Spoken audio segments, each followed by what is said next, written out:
episode of the Martin and John What's Up show. Where are we at today, John? We're here at Joe and Penny, which he's over there hiding, shop. And we're going to look at his 55 Chevy. Tell us about it, Joe. Well, John, we found this car in Ada and back in 2000. And I tell you, it wasn't near the condition it's in now when we found it. It was just barely a driver. I did drive it home from there with somebody following me. And we got it home and put it in a couple of shows as it was. And it did pretty good. It showed out all right. Was it red like this? It was red and white. Yeah, it was. And the year after we bought it, we put it into the paint shop. And first we did some mechanical work to it. We had new springs, brakes, bearings, tie rod ends, all the works underneath it done. Because it sat kind of crooked. It had two different leaf springs in the back, and it just kind of cobbled up. Right. So we got all that squared up and looking good. That took a couple of years of work. And then we put it into the paint shop down there at Short's. Jordan Short was working down there. And I'd seen some of Jordan's work, and I mean, it was first-class work. And I asked Jordan if he'd do our car, and he said, yeah, he'd like to do it. So we got involved in it, took it all down to steel, found some Bondo that was back there, and both quarter panels were Bondoed up. So we cut the quarter panels out, put new quarter panels in, put a new door skin in, new rocker panel, a new trunk floor. Wow. Yeah, quite a bit of stuff needed to be replaced. But now it's all pure steel. There's no Bondo in it anywhere. And after we got that done, we went to the power plant. It had an old 327 in it that was pretty tired, leaking a little oil. Wow. So we took it out, put in a crate 350 and 700 R4 automatic transmission, power steering, added AC, which was Penny's idea. She had to have the AC. And it blows cold. Blame it on her, right? Well, I could have lived without it. But I tell you what, though, after we put it in, I wished I'd done it 4 or 5 years prior to that. But we'll still blame it on her, though. Be her fault. Standing over there. We added this last year, this radiator system with the condenser, and it's got the 2 electric fans in the back. Did it make it cool a lot better? I tell you what, we drove this thing to Biloxi last August. It was last October, and the temperature down there was running between 85 and 95 degrees, and the traffic was moving about 2 miles an hour, and our temperature gauge stayed right on 195. Really? Never budged. Yeah. So it works great. It holds about 4 gallons of coolant. Wow. So Plus, it's pretty big. Got 2 fans, 2 puller fans in the back of it. So, it works pretty good keeping it cool. So what's the game plan with the car now?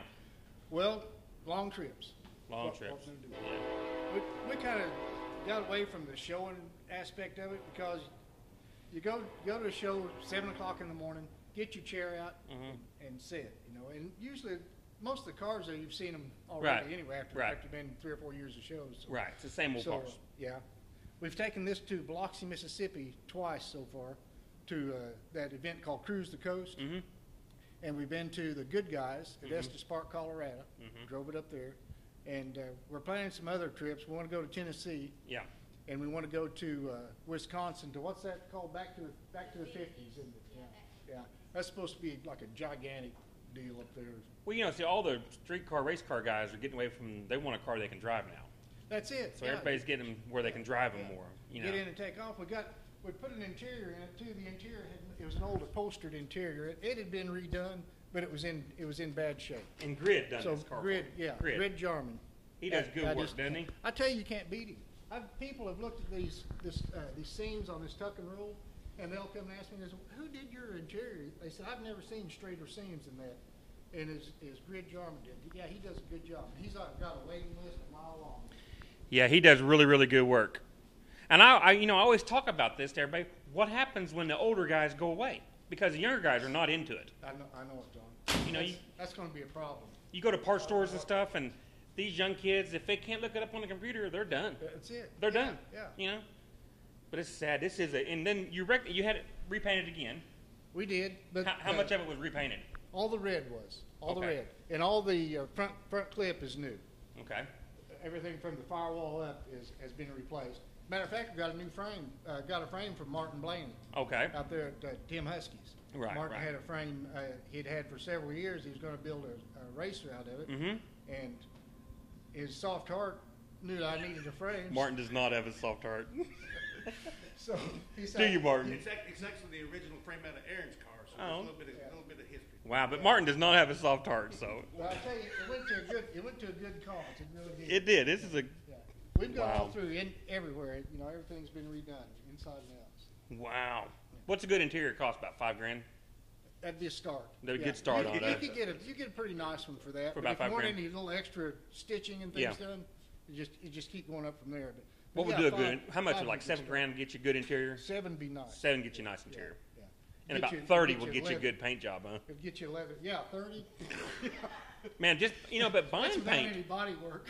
Well, remember the old days you could buy a can of spray paint for $1. Hell, a can of spray paint's $8, $9. Well, automotive paint. What is it now? It's $600-700 for a Oh, gallon. it's of it. crazy. But we put a little bit of pearl in the Mhm. spot. Oh, you can see it. Yeah, it shows up out in the sun a lot better than it does under lights. Oh no, you can see it big time, man. And we were sitting there talking about the car and everything. Then we're going to go to the age-old question, and we're going to bring Penny into the show because she's over there, and she's going to give her part on what happened. What day was that? Come on, Penny. It was September 26th. And then Penny was over here, and Penny's going to tell us about what happened that dreadful afternoon. And now we're ready. What happened? Well, we were watching the winners drive through their cars through the barn. There's a big barn. It's probably, I don't know how many feet. Oh, It's just a big, huge barn. And the fairground. winners drive their cars through and stop and get their trophies. Well, this guy came through with a little mini dragster. Little gas. This is where it all starts, right? This is where it started. And he did start it up inside the barn, and it was so loud. Well, you know how loud dragsters are. Well, he decided to drive it out, and he throttled it, and it almost died, so he throttled it again, and it just shot like a rocket. And our cars, we had 3 cars just right in front of the door, but across the street and in the grass where the parked cars are supposed to be. Right. And it just went straight out in the street, clipped a car, flew up in the air, and just nosedived right into our car. And the first word come out of your mouth was what? You don't have to say it.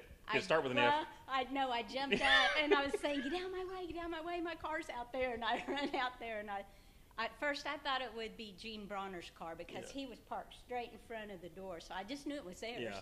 But I got out there, and it had skipped his car and Willie's car and dove into ours. And I ran back in. I said, it's our car. And your first word started with an F, I'm sure, right?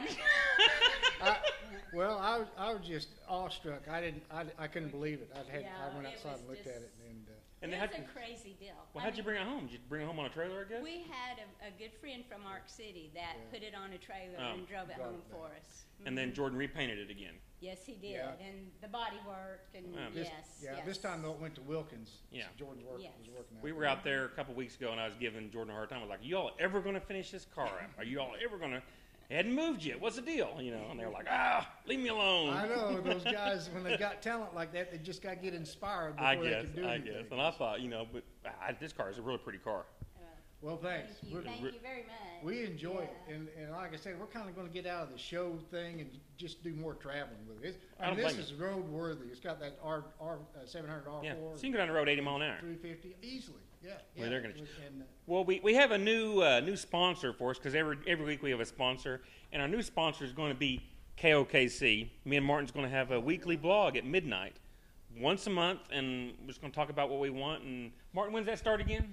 Whenever you set it up. I think it was like No idea. June, something like that. Anyway, we're going to have a blog every Saturday night. We're going to talk about what's going on and we'll go from there. On the air, yeah. you That's guys are getting big time. big time. We're getting big time. And I guess that's all we have here. And Okay, y'all stay tuned. Remember that the SK What's Up show release dates are now on Mondays. Monday mornings work a lot better. The extra is going to be on Wednesday. Thanks a lot to Joe and Penny Hurley for this What's Up edition. Y'all stay tuned.